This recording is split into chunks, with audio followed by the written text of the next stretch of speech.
tragic fire in Kuwait, in which at least 40 Indian nationals were killed and injured dozens, has brought the attention back to the conditions in which migrant workers live and work in Gulf nations.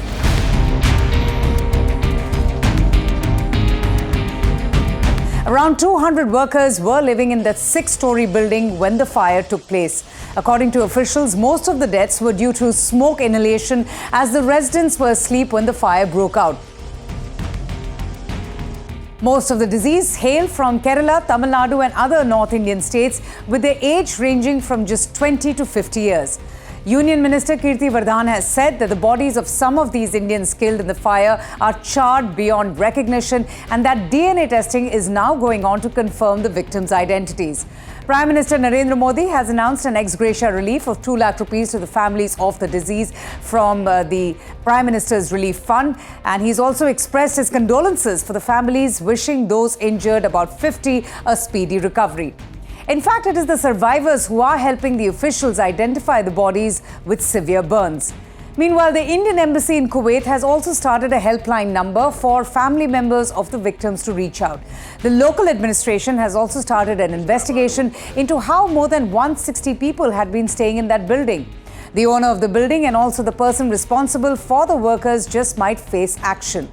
This incident brings back the focus on the deplorable conditions migrant workers working in Gulf nations and highlighting their ongoing struggles and hardships. Denied access to basic healthcare, human rights and proper legal status, their daily battle with the challenges of living and earning a livelihood remains a huge concern.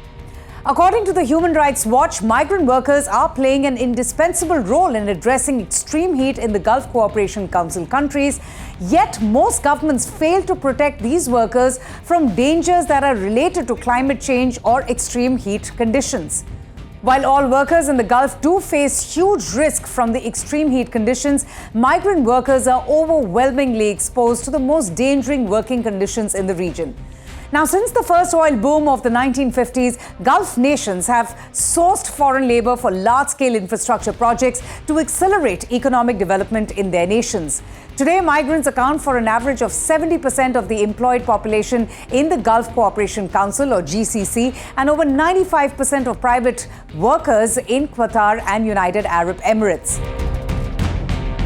For years on, independent investigations into migrant worker conditions has underlined serious exploitative practices which include large recruitment charges, contract substitution, deception, fraud, retention of passports, non-payment or underpayment of wages, poor living conditions, discrimination, and many other forms of ill treatment.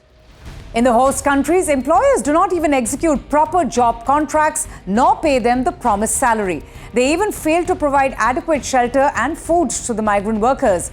In addition to this kind of abuse and fraudulent recruitment practices and the high costs associated with labor migration in the countries of origin, these workers who migrate to the GCC nations like Oman, Saudi Arabia, United Arab Emirates, Kuwait, Qatar or Bahrain face labor and worker rights violations as they follow an exploitative employer-employee labor contract system that is called Kafala, and that in many ways is quite draconian. The Kafala system is a framework that defines the legal status of most migrant workers in the Gulf region. Local sponsors are responsible for the foreigners' employment, living expenses, and general well-being. However, this arrangement contributes to inefficient labor force dynamics. Migrants are often recruited on time-limited contracts to work for a specific employer, and they cannot even switch their jobs easily. Negative economic consequences of this system are also coupled with deep-seated humanitarian concerns. Employers frequently withhold compensation and even food allowances. They confiscate workers' passports that requires them to work overtime without compensation, and that prevents them from leaving their residences outside of work hours. In the past few years, Gulf countries have started to break the core pillars of the Kafala system. In 2020, Qatar became the first country to allow migrant workers to quit or change their jobs. Kuwait and Saudi Arabia followed with similar measures, although only after the employee completes 1 year of work. As of 2021, migrant workers in all GCC countries except Saudi Arabia can leave the country without explicit permission from their employer. Now, authorities in the Gulf argue that these measures have effectively abolished the Kafala system, although barriers do remain in place that continue to deny foreigners equal rights in their workplace.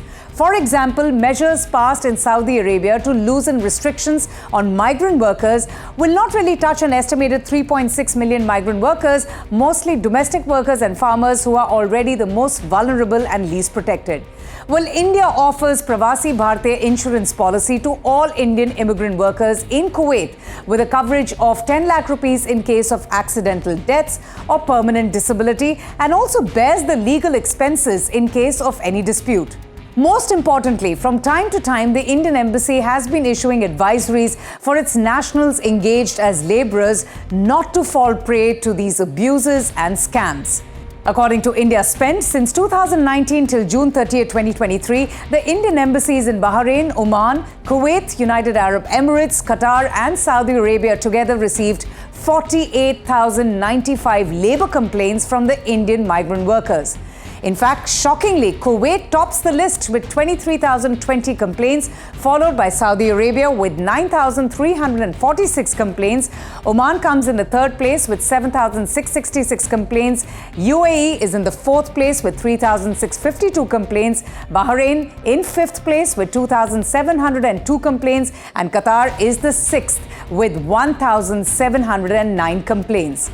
The Indian Embassy in Kuwait lists non-payment of wages, unfair working condition, which also includes lack of proper food, and harassment as the most common complaints coming in from Indian migrant workers.